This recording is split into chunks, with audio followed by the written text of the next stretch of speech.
சோற்றில் ஆயுள் முழுக்க பசி மறந்தோம். ஒற்றை கண்ணில் அடிபட்டால் 10 கண்ணிலும் பலி கண்டோம்.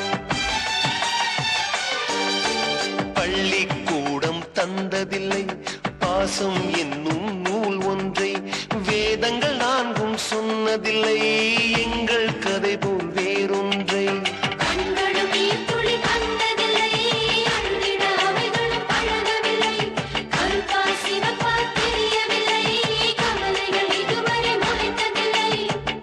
சேகரித்து வைப்பதற்கு தேவை என்று எதுவும் இல்லை. இறைவனுக்கும் எங்களுக்கும் இடைவெளிகள் இருந்ததில்லை. நிலவுகள் சேர்ந்து பூமியில் வாழ்ந்ததே அது ஒரு பொற்காலம்.